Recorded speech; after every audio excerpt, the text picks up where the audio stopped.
How were you able to manage COVID? No one was ready for it, right? I mean, there was no sign that this thing was going to happen. So we were just plugging along, New York-based company.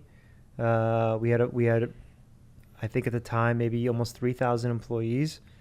And, we had our plans for the future. We were, I remember exactly where we were the last night we were in business before that happened. And this thing comes out of nowhere and decimates the business landscape. So then we turn around, and a week or so later, we have 20 employees on the payroll and one functioning restaurant, which was Carbone on Thompson Street. From 3,000 to 20. Yeah. And one functioning restaurant, which was Carbone, and Carbone was putting rigatoni in to-go boxes. We like everybody else, didn't really know what hit us. But I think that what we did really well in that moment was pivot hard, fast. And we came together, we talked, and we said, we're not going to accept not being able to do business. So where can we go do business? And virtually the only city in the world that was up and running and conducting business and conducting life as was nothing was happening was Miami, Florida. And Atlanta. And maybe Atlanta. Atlanta didn't have a beach. COVID didn't come here. That never existed. 2 weeks it existed. For sure. So we were like, okay, Yeah. Miami. We know people in Miami. We wanted to go to Miami. Miami was on the board. Let's make some calls. Let's go there quick. And we grabbed this space, a AAA space, because like everybody else, restaurants were closing all over the place. So we were like, well, wait a minute. These restaurants are closing. We don't know how long COVID's going to last, but it's not going to last forever. So if we see a AAA space, grab it. We'll figure it out later. So a AAA space in South Beach came available. We grabbed it. AAA means what? AAA, like this is as good as it gets, a piece of real estate. This is prime. Prime piece of real estate. Literally next to Prime in Miami. And like right behind Joe's, like this space is crazy. Yeah, Nikki Beach. We have to take this space. So we took it, and we set up a company-wide Zoom call. Anyone in the company that had previously been with us could join. And we're like, we as a company are making a move to Miami, Florida, and we're doing it right now. We don't know how long New York's going to be closed, but we know the city is open. So anyone who has had a job with us, anyone who's just been furloughed, there is work for you in Miami. Come down.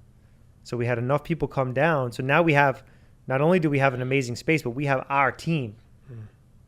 They're now making money again. They're getting checks. From New York. That came down, and we opened Carbone 10 weeks later.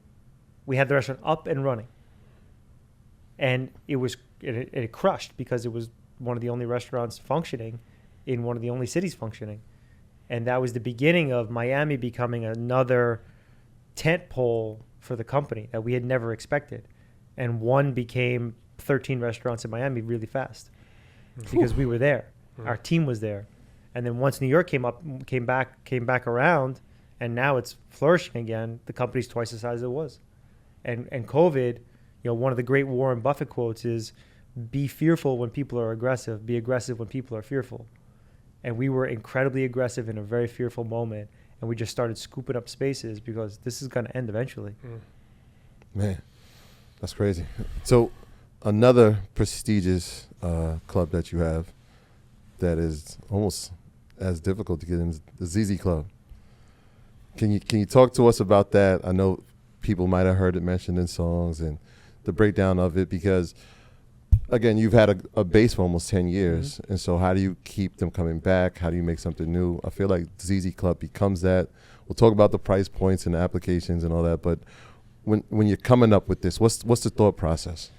So the first ZZ's Members Club, which is our members club, was built in Miami as part of the big COVID boom for us. Again, another incredible space that came available.